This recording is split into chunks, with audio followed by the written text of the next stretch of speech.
Morei com meu filho para ajudar com os netos. A esposa dele me chamou de inútil e me pediu para sair. Eu nunca fui mulher de pedir muito da vida. Nunca tive vaidade demais, nem sonhos altos demais. Sempre achei que o meu lugar era o de quem cuida. E cuidei. Desde pequena, quando minha mãe adoeceu cedo e eu tive que aprender a cozinhar arroz e feijão na beirada do fogão a lenha enquanto as outras meninas da minha idade brincavam de boneca no quintal. A vida me ensinou cedo a ser útil. E isso virou parte de mim.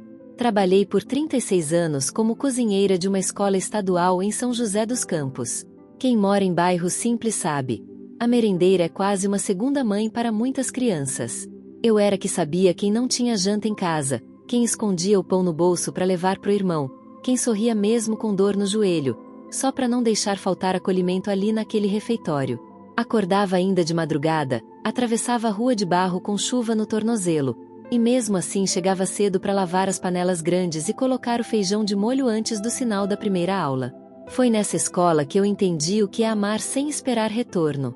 Porque, muitas vezes, a gente cuida de filhos que não são nossos com mais zelo do que muitos pais. Mas tudo bem. Meu pagamento não era só o salário, era o abraço apertado, o tia, tem mais? O bilhetinho escrito com canetinha dizendo obrigada pelo bolo de cenoura. Coisas que ninguém coloca na carteira de trabalho, mas que aquecem a alma de uma mulher que viveu para servir. Meu maior orgulho, no entanto, sempre foi o Marcelo. Meu único filho. Ele nasceu quando eu tinha 25 anos, de um casamento que durou menos que o tempo da gestação. O pai dele foi embora antes de ouvir o primeiro choro. Disse que não estava pronto para ser pai. E eu também não estava. Mas fiquei. E virei mãe e pai, cozinheira, professora, motorista, enfermeira. Virei tudo o que ele precisava que eu fosse. Criei o Marcelo com o pouco que tinha, sem nunca deixar faltar o que era essencial. Amor, comida quente e presença. Ele sempre foi um menino calmo, tímido, estudioso, desses que pedem licença até para espirrar. Quando pequeno, me chamava de minha guerreira e dizia que um dia ia me dar uma casa com varanda e rede. Nunca liguei para isso. Eu só queria vê-lo feliz. Trabalhei dobrado, recusei convites para sair, deixei de comprar roupas novas por anos só para pagar o curso técnico de informática dele. E quando ele conseguiu um bom emprego numa empresa da capital, eu chorei tanto que parecia que meu peito ia explodir de orgulho. Era o meu menino crescendo, conquistando, indo além do que eu mesma fui. Foi lá em São Paulo que ele conheceu a Patrícia. Eu lembro do dia em que me falou dela pela primeira vez. Mãe, ela é firme, decidida, trabalha com marketing. Ganha bem. Disse ele, com aquele brilho nos olhos que só quem está encantado carrega no rosto. Fiquei feliz por ele. Só quis saber se ela o tratava bem, se o respeitava, se o fazia sorrir. Ele garantiu que sim. Só fui conhecê-la meses depois, num almoço de domingo. Ela era bonita, moderna, usava umas roupas elegantes, cheias de detalhes que eu não saberia descrever. O cabelo liso escorrendo pelas costas, um celular caro na mão e uma pressa constante no olhar. Me cumprimentou com um beijo no rosto rápido, quase automático, e passou mais tempo no celular do que conversando à mesa. Eu reparei. Sim. Mas fiquei quieta. Porque a vida me ensinou a não julgar de primeira. E porque meu filho parecia feliz. E se ele estava feliz, então eu estava também. Casaram-se pouco depois, numa cerimônia pequena, só no civil.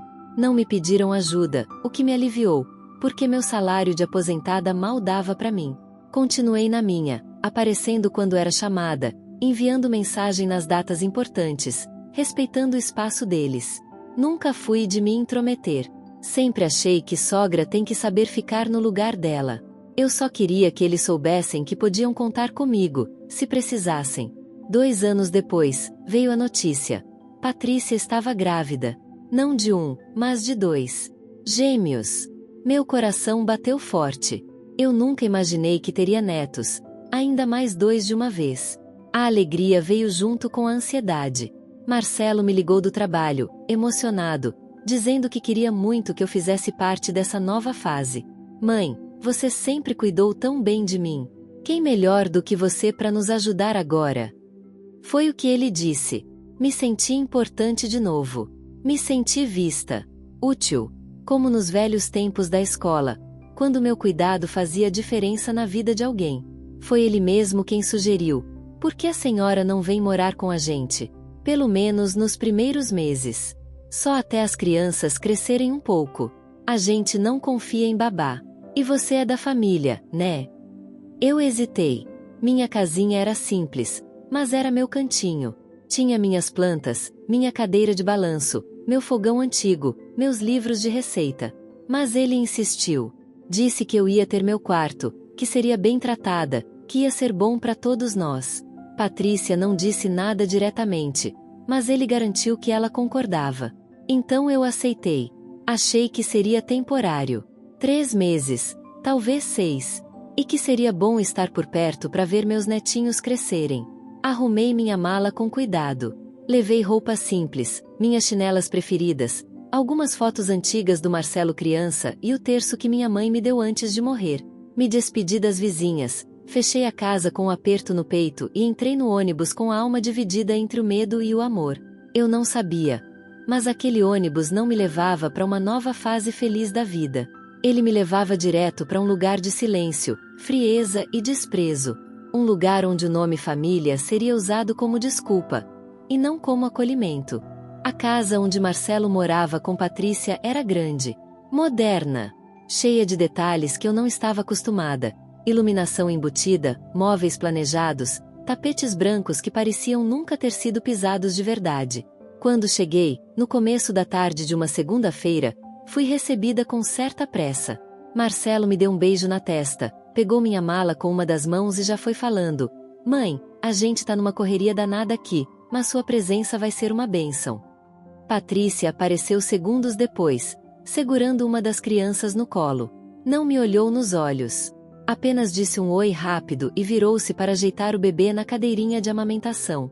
Senti que havia alguma tensão no ar, mas me convenci de que era só o cansaço da maternidade em dobro. Gêmeos não são fáceis. E recém-nascidos exigem o corpo e a paciência inteiros. Eu compreendia.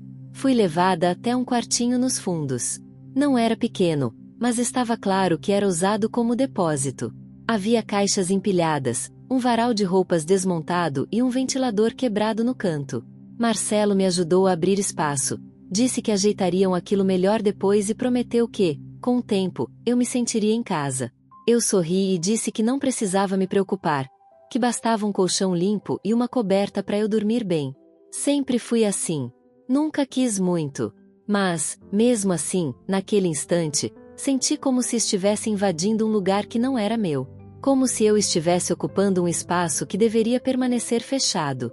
Na primeira noite, Patrícia me pediu, em tom educado, mas seco, que eu evitasse andar pela casa depois das 10, porque os meninos tinham sono leve. Fiquei envergonhada, como se eu fosse uma criança sendo repreendida. Eu que já tinha passado por tanto, que tinha levantado de madrugada incontáveis vezes para amamentar meu filho sozinha. Agora era tratada como uma possível ameaça ao silêncio da casa. Dormi com o coração apertado, agarrada ao travesseiro com cheiro de mofo e lágrimas nos olhos. Mas ainda assim, dentro de mim, havia esperança. Esperança de que com o tempo as coisas se ajeitariam. Que era só uma fase. Que Patrícia, cansada e sobrecarregada, talvez não soubesse expressar gratidão, mas que aprenderia. Nos primeiros dias, tentei ser o mais útil possível. Acordava antes de todos, lavava a louça da noite anterior, varria a cozinha, passava pano na sala. Quando os meninos acordavam, corria para preparar o banho, separar a roupinha do dia, aquecer a mamadeira. Tudo sem alarde, sem cobrar nada. Não esperavam um obrigada. Só queria sentir que estava ajudando, que minha presença fazia diferença. Mas Patrícia parecia determinada a me manter à margem. Se eu trocava as fraldas, ela vinha atrás e refazia. Se eu aquecia o leite, ela checava a temperatura com desconfiança. Se eu colocava um dos meninos para dormir no colo, ela vinha buscá-lo como se estivesse resgatando algo frágil das mãos de um estranho. Era como se meu cuidado, por mais delicado que fosse, nunca fosse suficiente. Como se eu fosse sempre uma sombra indesejada no cenário impecável da maternidade moderna que ela parecia querer representar. Comecei a perceber que Marcelo mudava de comportamento quando Patrícia estava por perto. Comigo, quando estávamos a sós, ele ria, contava coisas do trabalho, falava com ternura. Mas bastava ela aparecer no ambiente, que ele se retraía. Parecia se alinhar automaticamente ao clima tenso da casa. Certa noite, enquanto jantávamos só nós dois na cozinha, ele comentou que Patrícia andava nervosa, que a volta ao trabalho estava sendo mais difícil do que o esperado, que ela precisava de paciência. Eu balancei a cabeça e disse que compreendia. Pode deixar, filho. Eu tô aqui para ajudar, não para atrapalhar. Ele sorriu aliviado. E naquele sorriso, eu encontrei um fiapo de reconforto.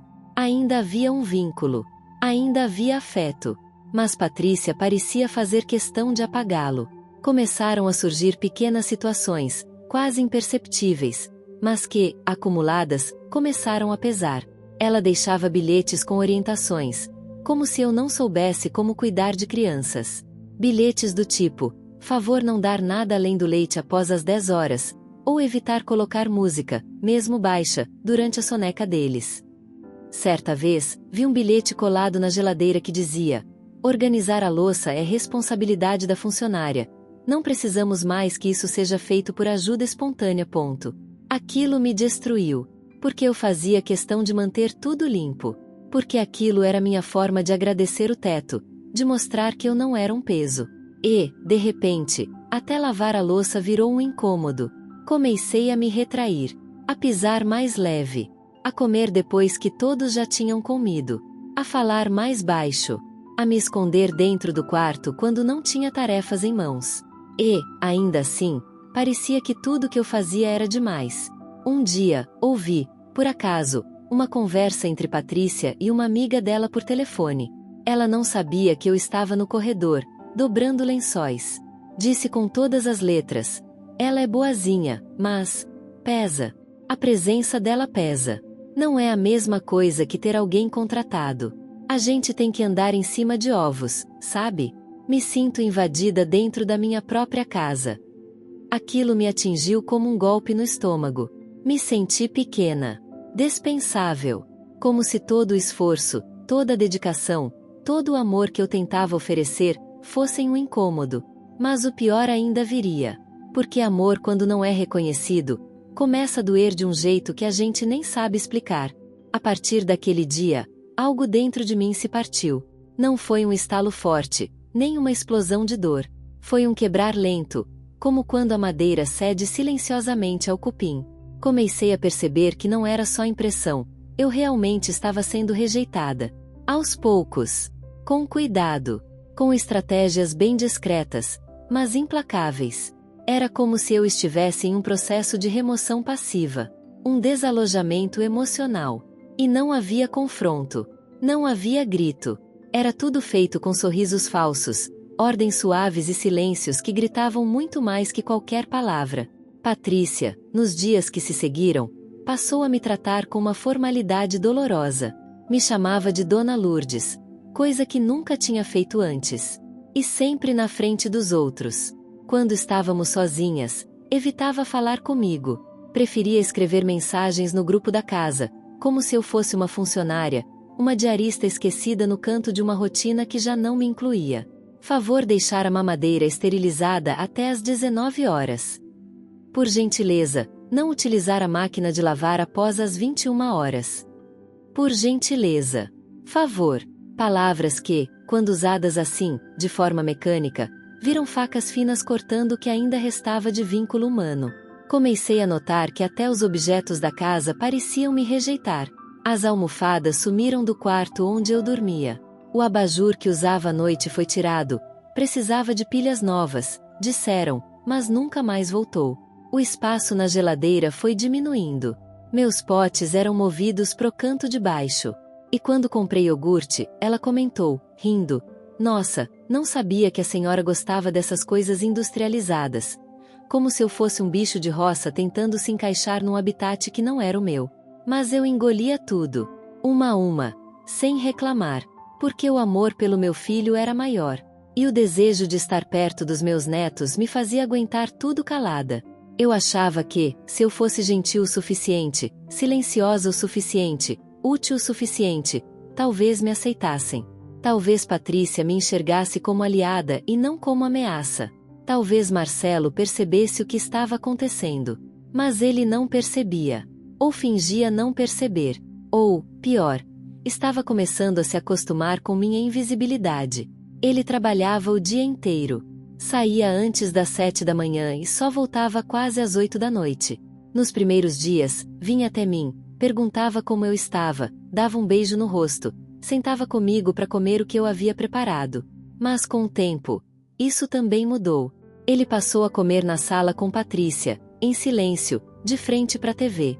Eu ouvia os talheres batendo nos pratos enquanto terminava de guardar as coisas na cozinha. Às vezes, nem me chamavam para sentar com eles. Outras vezes, diziam que já tinham comido fora e não estavam com fome. A comida que eu fazia ficava na panela esfriando, como uma oferenda recusada por um altar vazio. Comecei a comer no quarto, em silêncio, com o prato no colo e o ventilador barulhento tentando esconder o choro que me escapava baixinho. Eu sentia falta de ser vista, de ouvir meu nome dito com carinho, de um simples obrigado. Mas ali, naquela casa onde eu só entrei porque fui chamada, eu era agora a peça fora do quebra-cabeça. Aquela que atrapalhava o cenário de família perfeita, que destoava das fotos de rede social, que não combinava com a paleta bege dos móveis, com sorrisos ensaiados de casal moderno. As crianças, meus netos, ainda pequenos, eram o único motivo que me fazia continuar. Eu cuidava deles com uma devoção que só as avós entendem. Acordava antes do sol para aquecer os paninhos, lavar as mamadeiras, separar as roupinhas.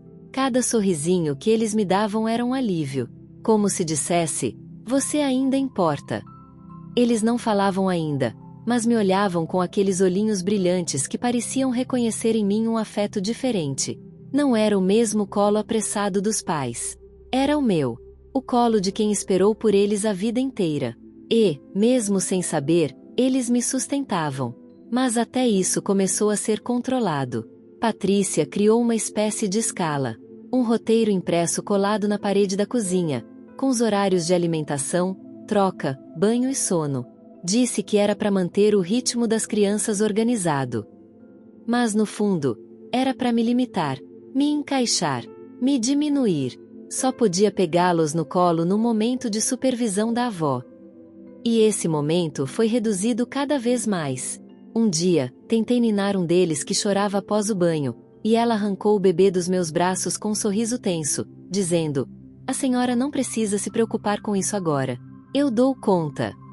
Eu fiquei ali, com os braços vazios e o peito doendo, como se tivesse acabado de perder alguma coisa preciosa, mesmo ainda estando dentro da mesma casa. Numa tarde de sábado, durante um almoço com amigos deles, ouvi Patrícia dizer com todas as letras, rindo enquanto bebia vinho branco: "A sogra tá lá no fundo, ajudando com as crianças. Mas olha, viu? Às vezes acho que ela quer mais é brincar de casinha. Tem hora que parece que se esquece que a mãe agora sou eu." Todo mundo riu, inclusive Marcelo. Riram como se eu fosse um fardo simpático, um enfeite que eles ainda não sabiam onde colocar. Riram como se eu não estivesse ali. E naquele momento, eu desejei não estar. Pela primeira vez, me perguntei: o que eu tô fazendo aqui? E a resposta foi um silêncio que me rasgou inteira. Se essa história te lembra alguém da sua família, comenta agora. Eu já passei por isso. Às vezes, comentar é a única forma de não se sentir invisível. A verdade é que, depois daquele almoço, alguma coisa morreu dentro de mim. Não foi de repente. Foi como se uma vela se apagasse aos poucos, até só restar o cheiro do pavio queimado no ar. Eu voltei pro meu quartinho carregando o prato que eles disseram que iriam me trazer e esqueceram. Comi sentada na beira da cama, em silêncio, ouvindo as risadas deles ecoando pela sala. Risadas que me excluíam. Risadas que, antes, faziam parte da minha casa. Porque, até aquele momento, mesmo de forma simbólica, aquela casa ainda era minha. Afinal, foi para lá que me convidaram, onde eu fui instalada com a promessa de que faria parte. Mas a promessa estava desfeita. E eu já não era mais nada além de um detalhe constrangedor numa rotina que não me queria mais. A partir daquela semana, percebi que Marcelo evitava me encarar por tempo demais. Se tornará um homem ausente, desconfortável com a minha presença. Os abraços já não vinham. Os beijos de bom dia se tornaram acenos. E os mãe que antes me enchiam o peito, agora eram substituídos por a senhora. Como se, quanto mais formal ele fosse, mais ele se distanciasse da culpa. Era como se ele quisesse apagar o vínculo antigo, me empurrar para um lugar neutro, onde eu não fosse mais lembrança de afeto, mas apenas obrigação. Uma convivência indesejada, suportada por conveniência. Eu me esforçava todos os dias para não ser um fardo. Cuidava da casa enquanto eles estavam fora, lavava roupa, limpava banheiro, desinfetava o chão com aquele produto que Patrícia exigia. Sem cheiro forte, por favor, porque incomoda as crianças. Eu me adequava, me dobrava, me silenciava. Até parei de ouvir meu radinho portátil, que levava para todo lugar desde o tempo da escola. Era meu companheiro de manhãs. Mas o som começou a incomodar. Muito ultrapassado, meio deprimente, Patrícia disse. Então eu o guardei na gaveta, junto com uma parte de mim que eu parei de mostrar. E assim fui sumindo. Primeiro a voz. Depois os hábitos. Depois os passos. Comecei a andar com cuidado pela casa, desviando dos móveis, evitando fazer barulho, como se minha existência fosse um incômodo em si. Me sentia como uma hóspede mal-vinda que já passou da hora de ir embora, mas ainda não entendeu a dica. E o pior é que eu entendi sim. Desde o começo. Só não queria acreditar. O ponto de ruptura começou com uma reunião familiar que Patrícia organizou. Uma confraternização pequena, apenas com os pais dela e o irmão. Me pediram que eu ficasse com os bebês durante a tarde, porque o clima seria mais leve sem muita gente. Marcelo falou com aquele tom doce, como se estivesse me pedindo um favor. Mas eu entendi. Eles não queriam que eu estivesse ali. Eu não combinava com aquela estética de família revista de decoração. Eu era o retrato do passado, da simplicidade, da mulher que pegava ônibus cheio e usava avental florido. Eu destoava. Me escondi com os bebês no meu quartinho durante horas, dando papinha, trocando fralda, brincando em silêncio, enquanto ouvia risos e brindes vindo da sala. E não fui convidada nem para um café. Nada. Quando a festa acabou, Patrícia entrou no quarto com um sorrisinho educado. Disse que foi tudo ótimo, que os pais dela adoraram o espaço, e que os bebês estavam lindos. Eu só balancei a cabeça e sorri sem mostrar os dentes. Porque aprendi que, às vezes, sorrir é a única defesa que a gente tem quando está prestes a desmoronar. Quando ela saiu, me olhei no espelho do pequeno banheiro ao lado do quarto. Meu rosto estava murcho, abatido, os olhos fundos. Me perguntei, quem é essa mulher? Eu já não me reconhecia mais. Porque tudo que eu era, avó, mãe, mulher, cuidadora, tudo foi esvaziado, desmontado, transformado em função, em ferramenta, em presença tolerada por obrigação. A humilhação foi se tornando cotidiana. Pequenas coisas. Coisas que doem muito mais do que gritos. Marcelo passou a me mandar mensagens em vez de falar diretamente comigo. Mãe, evita usar o fogão à noite, tá? Mãe, vê se consegue manter os meninos na rotina certinha. A Patrícia tá ficando muito ansiosa. Mãe, vamos tentar sair mais do quarto só quando for necessário, combinado? Palavras delicadas, mas que, quando lidas com o coração aberto, revelavam seu verdadeiro teor. Mãe, some. Era isso que diziam. Não com essas palavras, claro, porque eles são educados. São modernos. São civilizados. Sabem como esconder a crueldade dentro da gentileza. E eu, que sempre fui mulher forte, comecei a adoecer. Primeiro veio o cansaço. Depois, as dores nas pernas. A pressão oscilava. Passei a perder o apetite. Dormia mal. Chorava com frequência no banho, abafando o soluço com a toalha. Não porque me faltava comida, teto ou cama, mas porque faltava o essencial, o sentimento de pertencimento. Eu já não fazia parte de nada. Era apenas uma extensão da casa. Como o aspirador de pó. Como a tábua de passar. Como o pano de chão. Até os netos, meus anjos, começaram a ser afastados. Patrícia dizia que eles estavam ficando muito apegados a mim. Que isso dificultava o vínculo com ela. Que o pediatra recomendava consistência afetiva. E foi assim que passaram a reduzir meu contato com eles. Se antes eu os pegava no colo, agora só assistia de longe. Se antes brincava no tapete da sala, agora só limpava o tapete e voltava pro quarto. Patrícia começou a contratar uma babá 2 vezes por semana. Jovem, uniformizada, com currículo. Ela sim podia tudo. Eu não. E, em pouco tempo, o cargo de avó virou uma lembrança. Um dia, fui até o quarto do Marcelo à noite. Bati devagar. Queria conversar. Dizer que eu não estava bem. Que precisava saber o que estava acontecendo. Que me sentia excluída, desrespeitada. Ele abriu a porta com expressão cansada. Mãe, agora não. A gente teve um dia puxado. Tenta descansar. Eu tentei insistir, mas ele já tinha fechado a porta. E foi naquele clique da maçaneta girando que eu percebi. Meu filho tinha me virado as costas. Não por raiva. Não por maldade. Mas por conveniência. Porque é mais fácil nos esquecer do que nos acolher. Mais fácil seguir a rotina sem o desconforto de lidar com quem já não encaixa no novo roteiro da vida.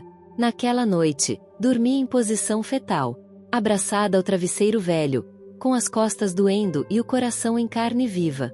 E entendi, talvez pela primeira vez com clareza brutal. Eu não morava mais ali. Eu apenas ocupava espaço. Nos dias que seguiram, eu passei a viver com um cuidado tão extremo, tão silencioso, que parecia mais uma preparação para sumir. Eu evitava sair do quarto durante o dia. Só me movimentava pela casa quando o silêncio me garantia que estavam todos dormindo ou fora. Fazia minhas refeições em horários desencontrados. Passava a limpar a cozinha no meio da tarde, quando ninguém usava. Cheguei ao ponto de cronometrar meus passos, como se pudesse, na precisão do relógio, evitar o constrangimento de cruzar com alguém que não queria me ver. E mesmo com todo esse esforço, a sensação de incômodo pairava no ar como poeira em casa antiga. Invisível, mas impossível de ignorar. Marcelo, meu menino, agora era apenas um morador distante que compartilhava o mesmo teto. Dizia bom dia por educação. Respondia minhas mensagens com emojis.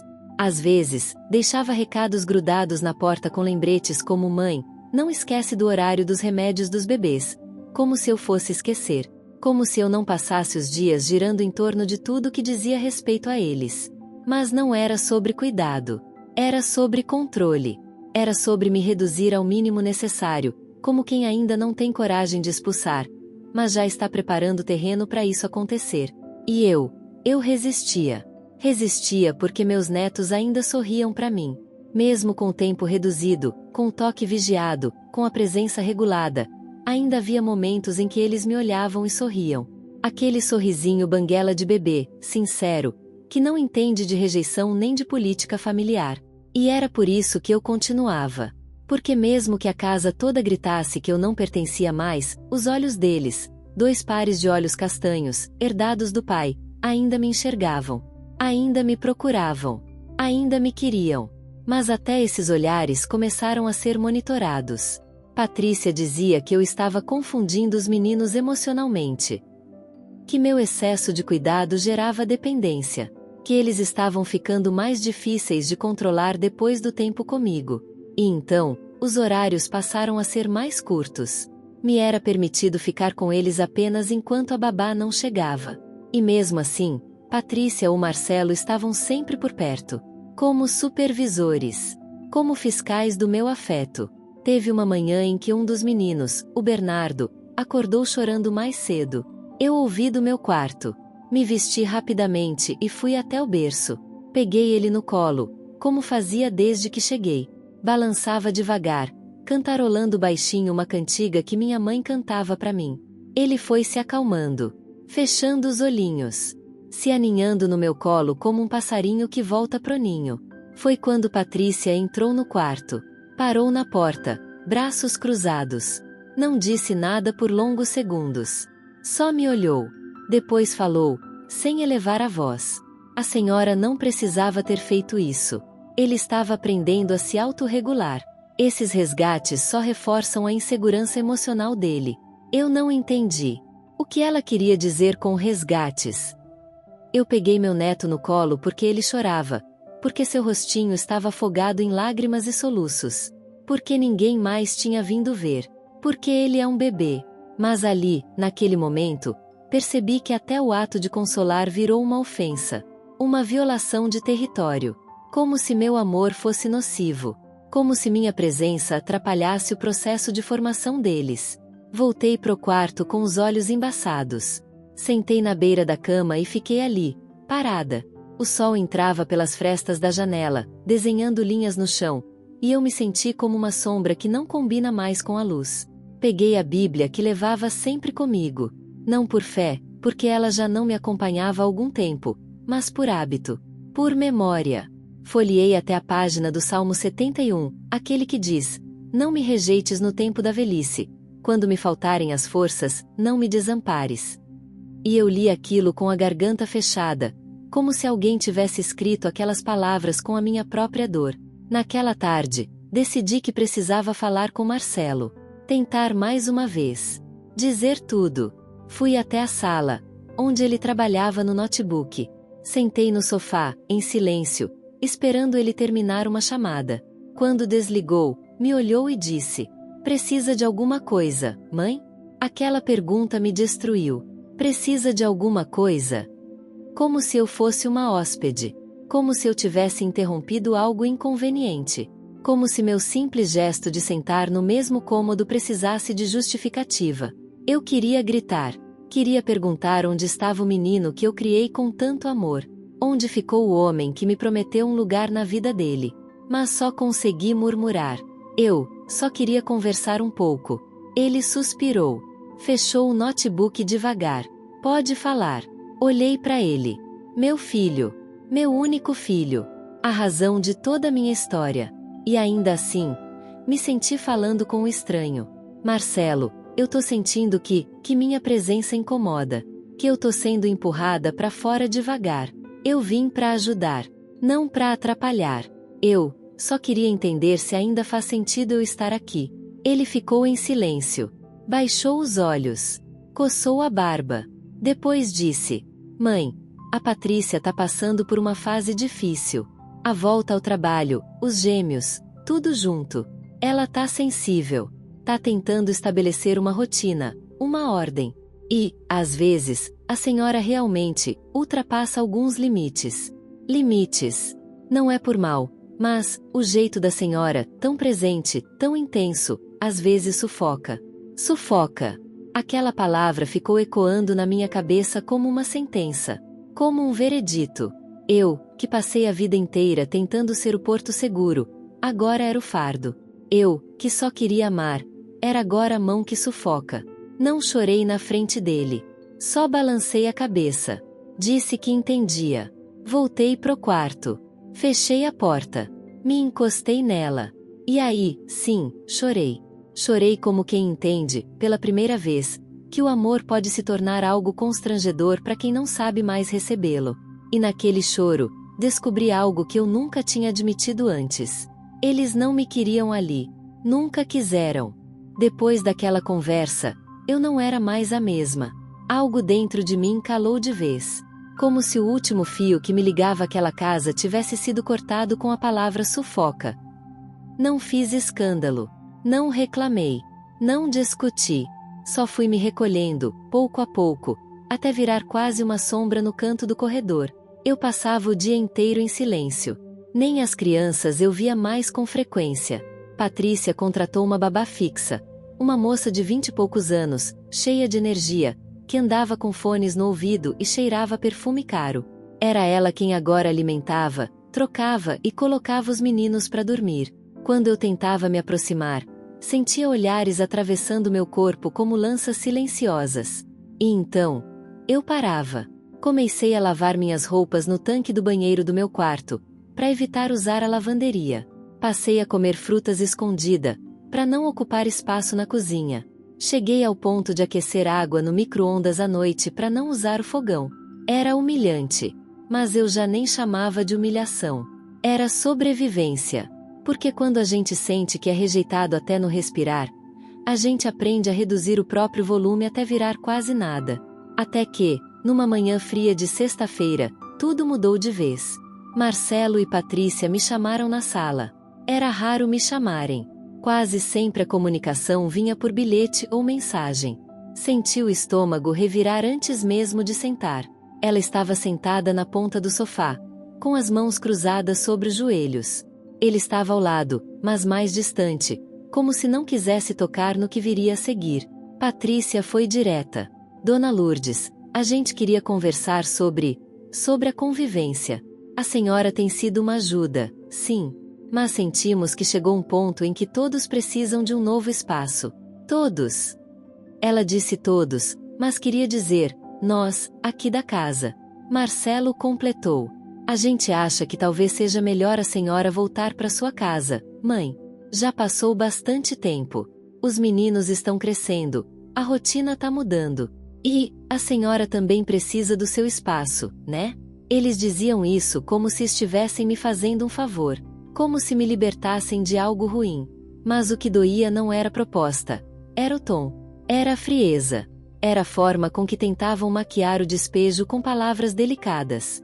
Como se embalaram um tapa em papel de presente. Fiquei alguns segundos em silêncio. Olhei pro chão. As palavras não saíam. Pensei em dizer que minha casa estava alugada. Que eu não tinha para onde ir no momento. Mas não falei. Porque algo em mim já sabia que nada do que eu dissesse mudaria aquilo.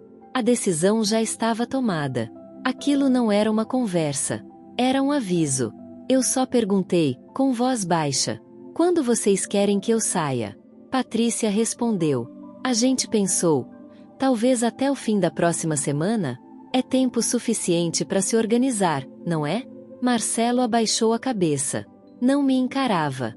Me senti como se tivesse sido convidada a sair de um lugar onde nunca fui bem-vinda. Como uma visita que ficou tempo demais, e agora está sendo lembrada da porta de saída. Voltei pro quarto como quem volta de um velório. Só que o que tinha morrido era eu. Ou, ao menos, a parte de mim que acreditava que ainda havia um laço ali. Fechei a porta devagar. Sentei na cama. Olhei para as minhas poucas coisas. 2 malas, uma sacola com meus remédios, alguns livros antigos, um álbum com fotos do Marcelo pequeno. E pensei, é só isso que sobrou da minha vida. No dia seguinte, acordei cedo e comecei a arrumar minhas coisas. Patrícia tinha reunião no trabalho. Marcelo saiu para levar os meninos ao pediatra. Aproveitei o silêncio para dobrar minhas roupas. Cada peça dobrada era uma lembrança engolida. Cada meia encaixada dentro da outra era uma dor que eu organizava para levar embora. Encontrei, dentro de uma das gavetas, um desenho antigo. Era do Marcelo, com lápis de cor, me desenhando com um avental, segurando uma panela, sorrindo. Atrás, estava escrito com aquela letra torta de criança. Eu amo a minha mãe. Ela é meu mundo. Eu chorei agarrada àquele papel. Chorei como uma mulher que perde o filho sem vê-lo morrer. Porque ele estava ali, em algum lugar da casa. Mas não era mais o menino do desenho. Aquela mãe que ele amava. Ela já não servia mais. Ela era peso. Era ruído. Era incômodo. No fim da semana, eles me ajudaram a chamar um carro de aplicativo. Patrícia estava no celular. Como sempre. Marcelo carregou minhas malas até o portão. Me deu um beijo rápido no rosto. Disse, se cuida, mãe. E ficou ali parado, enquanto o carro se afastava. Não houve abraço. Não houve lágrimas. Só distância. Fui para casa da minha prima Dalva, numa cidade vizinha. Ela me recebeu com carinho, com sopa quente e silêncio respeitoso. Não me fez perguntas. Só me deu um quarto, um lençol limpo e uma cama com travesseiro fofo. E ali, deitada naquela cama emprestada, eu entendi. A casa onde morei nos últimos meses nunca foi minha. Meu filho não era mais meu. E os netos que carreguei nos braços cresceriam sem saber quem fui. Nos primeiros dias na casa da Dalva, eu não conseguia dormir direito. A cama era boa, a comida era quentinha, o ambiente era calmo. Mas nada daquilo era meu. E a ausência de barulho, que antes eu sonhava em ter para descansar, agora me machucava. Porque o silêncio, quando vem depois de tanto desprezo, não é alívio. É eco. Eco daquilo que foi arrancado. Daquilo que você não escolheu perder. Dalva tentava me animar. Dizia que eu podia ficar o tempo que quisesse. Que era para eu esquecer o que aconteceu. Mas como esquecer o que continua vivo? Como apagar uma história que ainda respira, mesmo longe de mim? Eu não queria incomodar, então sorria. Ajudava com a louça, lavava o quintal, varria a calçada. Tentava me ocupar, mas tudo parecia inútil. Minhas mãos estavam vazias. Vazias dos netos que eu não podia mais tocar. Vazias da rotina que, apesar de dolorosa, ainda me fazia sentir viva. Passei a acordar muito cedo, antes do sol nascer, só para ter um motivo para levantar da cama. Sentava na varanda, com uma xícara de café fraco, e ficava olhando a rua deserta. Às vezes, chorava baixinho. Outras vezes, nem isso conseguia. Era como se até o choro tivesse desistido de sair. Meus olhos ardiam, mas nenhuma lágrima vinha. Só um aperto no peito, constante, surdo, que me acompanhava o dia inteiro como se fosse uma parte nova do meu corpo. Não recebi nenhuma ligação do Marcelo. Nenhuma mensagem. Nada. Nem para saber se eu cheguei bem, se estava com onde dormir, se precisava de algo. Nada. Um vazio tão grande, tão frio, que parecia impossível ter nascido dentro de alguém que um dia dormiu no meu colo. Cheguei a pensar que ele me bloqueou. Abri o WhatsApp várias vezes, vi o nome dele lá, mas não tive coragem de escrever. Me peguei escrevendo e apagando mensagens. Oi, filho, só queria saber como vocês estão. Apagava. Me manda uma foto dos meninos, tô com saudade. Apagava. Desculpa se te atrapalhei, Marcelo. Apagava. Porque no fundo, eu sabia. Qualquer tentativa minha seria vista como fraqueza. Ou pior, como incômodo. E eu já não tinha forças para ser rejeitada de novo. As noites eram piores. O escuro não perdoa quem carrega lembranças. E a minha cabeça era um filme que não parava de repetir. Me via dando banho nos bebês, colocando paninho de boca no ombro, cantando baixinho "Dorme neném", que a Cuca vem pegar. Me via de costas, na cozinha, com as mãos enrugadas lavando mamadeiras. Me ouvia chamando filho com aquela ternura de quem só tem um no mundo. E depois, via tudo sumindo. O quarto, os risos, os passos. Tudo indo embora. Tudo sendo trancado. Numa dessas noites, não consegui dormir nada. Levantei, fui até a sala e fiquei olhando pela janela. O céu estava limpo, cheio de estrelas. Me peguei falando sozinha. Por que você fez isso comigo, Marcelo? Eu era sua mãe. Eu sou sua mãe. Minha voz saiu trêmula. E foi aí que eu percebi que não estava me lamentando mais. Estava implorando. Implorando para ser lembrada. Nem era por perdão. Era por reconhecimento. Por existência. Porque há dores que não gritam. Elas se calam de um jeito tão fundo, que vão nos apagando por dentro, pedaço por pedaço. Decidi, então, escrever uma carta. Não para entregar. Só para tirar aquilo de mim. Asterisco Marcelo. Eu não sei onde foi que eu errei com você. Não sei se amei demais, se me doei demais, se te deixei confortável demais com a certeza de que eu sempre estaria ali. Mas eu estava. Sempre estive. Quando você teve febre, era meu colo. Quando você chorou porque caiu da bicicleta, era minha mão que enxugava suas lágrimas. Quando te chamaram de burro na escola, foi meu abraço que te lembrou que você era o menino mais inteligente que eu conhecia. E quando você cresceu, eu só queria continuar sendo abrigo. Eu não pedi para morar com vocês. Você me chamou. Eu fui. Deixei tudo. Achei que estava ajudando. Mas, aos poucos, fui virando um incômodo. E não disseram isso com palavras. Disseram com olhares, com silêncios, com distância. Você não precisou gritar comigo. Bastou não me chamar mais de mãe. Bastou não olhar mais nos meus olhos. Hoje, eu vivo num quarto emprestado. Sem notícias suas. Sem o cheiro dos meus netos. Sem minha casa. Sem minha identidade. Eu queria saber se você sente minha falta. Eu queria saber se os meninos ainda lembram do meu rosto. Mas, acima de tudo, eu só queria saber se em algum lugar dentro de você ainda existe amor por mim. Asterisco. Dobrei a carta. Guardei na gaveta. E nunca mais abri. Nos dias seguintes, comecei a me isolar. Não queria ver ninguém. Não atendia chamadas. Fugia até da Dalva, que tentava conversar, perguntar, me tirar de casa. Ela queria me levar numa roda de senhoras da igreja, sugeriu que eu participasse de um grupo de bordado. Disse que eu precisava ocupar a cabeça. Mas minha cabeça estava ocupada demais. Ocupada com um luto que ninguém vê. O luto de estar viva e ser tratada como se tivesse morrido. E o mais cruel de tudo era saber que aquilo não foi causado por um acidente, uma doença, uma tragédia. Foi escolha. Escolha de alguém que eu gerei. Alguém que cresceu sob as minhas mãos. Alguém que eu ensinei a andar. E que agora usava os próprios passos para se afastar de mim. Passei a me perguntar, com frequência, se eu morresse hoje, ele viria no meu enterro? E a resposta, por mais dura que fosse, já não me surpreendia. Não. Talvez ele dissesse que estava ocupado. Talvez dissesse que era melhor evitar levar os meninos num ambiente de luto. Talvez nem dissesse nada. E só seguisse a vida como se eu nunca tivesse existido. E aí eu percebi. Eu não estava sofrendo apenas por ter sido expulsa. Eu estava sofrendo por ainda amar quem já me apagou da história. A dor de ser esquecida por alguém que você ensinou a lembrar é uma ferida que nunca cicatriza. Você pode cobrir, maquiar, fingir que não está ali. Mas basta o silêncio de um domingo, o som de uma criança rindo na rua, uma música antiga tocando na rádio, para ela sangrar de novo. E eu sangrava todo dia. Em silêncio. Por dentro. Com um tipo de dor que não faz barulho, mas vai consumindo tudo que existe dentro de você.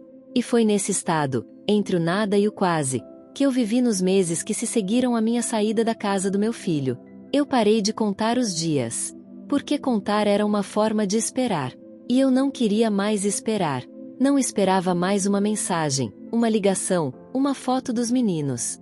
Não esperava que Marcelo batesse na porta da casa da Dalva dizendo que pensou melhor. Que sentiu minha falta. Que queria que eu voltasse, nem que fosse para tomar um café.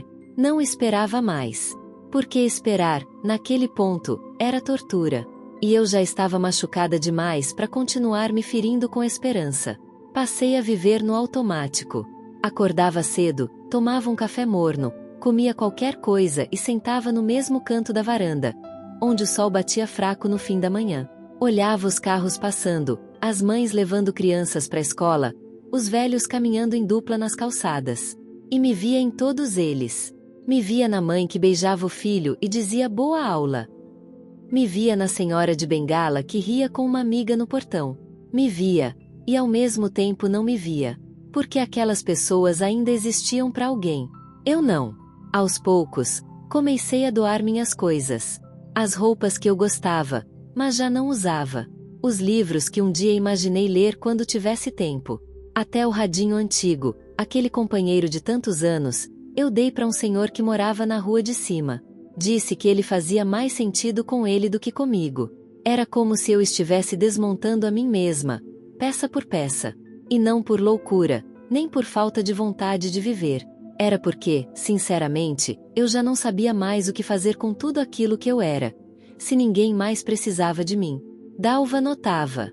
Ela era mulher calejada, viúva, que sabia ler o silêncio dos outros.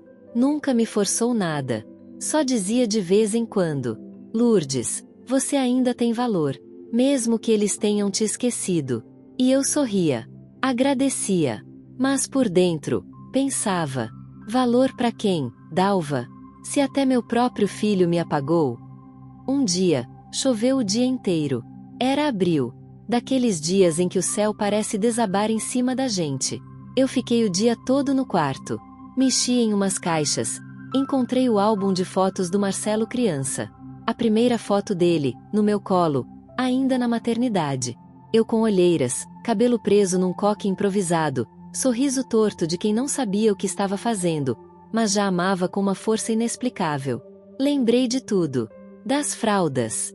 Das noites em claro. Do leite derramado. Da primeira palavra. Do primeiro corte de cabelo. Lembrei da vez em que ele, com 8 anos, me escreveu uma carta no Dia das Mães dizendo: você é minha super-heroína, mãe. Mesmo sem capa. E chorei. Chorei por tudo que fui. Chorei por tudo que doei. Chorei por tudo que perdi. Mas, principalmente, chorei por perceber que, Talvez, no fim das contas, eu tenha sido mãe demais. Tão demais, que ele achou que podia me descartar sem culpa. Porque mãe aguenta. Mãe entende. Mãe perdoa. Mãe some sem fazer barulho. Na semana seguinte, fui ao centro da cidade, sozinha. Queria resolver umas pendências no INSS. Saber se poderia mudar meu endereço. Ver sobre o reajuste da aposentadoria. O atendente foi educado, mas seco. Como quase todo mundo é com gente velha. Me explicou que eu tinha direito a pouca coisa. Fiz o que precisava, assinei papéis, peguei o ônibus de volta. E ali, sentada na janela, vendo a cidade passar embaçada pela chuva fina, me dei conta de uma verdade cruel. Eu não era mais necessária para ninguém. Não era mais a prioridade de ninguém. Não era lembrança viva para ninguém. E isso não me dava raiva. Não me dava ódio. Me dava um cansaço tão fundo que nem dormir resolvia. Naquele dia, escrevi meu testamento. Em folhas de caderno. Com caneta azul. Deixei o pouco que tenho para uma instituição de idosos que cuida de mulheres abandonadas. Gente como eu. Gente que deu tudo e ficou com nada. Gente que amou sem ser amada de volta.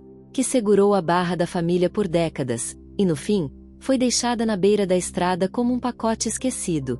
Escrevi também uma carta final pro Marcelo. Não para enviar. Só para que exista. Para que um dia, talvez, ele a encontre, mesmo que tarde demais.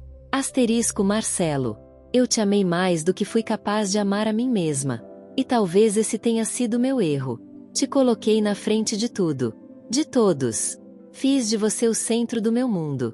E hoje, entendo que quem vira centro, um dia se afasta do círculo. Você me apagou da sua vida sem gritar. Sem confronto. Sem ódio. E isso doeu mais do que se tivesse me expulsado com raiva. Porque sua indiferença grita mais alto do que qualquer briga. Se um dia seus filhos crescerem e te derem as costas, talvez você entenda o que fez comigo. Mas não desejo que você sinta essa dor. Só desejo que, em algum momento da sua vida, você olhe para trás e se lembre de mim com verdade. Da mulher que te amou por inteiro. E que, mesmo quando foi rejeitada, ainda torcia para que você fosse feliz. Asterisco. Depois de terminar, dobrei a carta e coloquei dentro da Bíblia. Fechei. Guardei na gaveta. E com isso, me despedi. Não do Marcelo, mas da ilusão de que eu ainda significava algo para ele. Hoje, sigo vivendo com o essencial. Um quarto. Um rádio novo. Presente da Dalva. Uma xícara de café por dia. E uma paz estranha. Não é felicidade. Nem alegria. É apenas um alívio. De não esperar mais. De não sofrer mais pelo que nunca vai voltar. De não amar mais quem já me deixou para trás. Se algum dia eu me for, de vez, e alguém perguntar quem eu fui, talvez digam: foi mãe. Só isso. Mas eu saberei que não. Eu fui muito mais do que isso. Eu fui mulher, conselheira, costureira de almas. E por mais que ninguém tenha ficado para aplaudir, eu fiz meu papel com dignidade. Hoje, meu nome ecoa apenas dentro de mim. E, mesmo que ninguém mais me chame, eu ainda sei quem eu sou. Ou, ao menos, quem eu fui. Se você chegou até aqui, comenta "eu senti tudo", para eu saber que essa história te tocou de verdade. Se você conhece alguém que já foi descartado pela própria família, compartilha.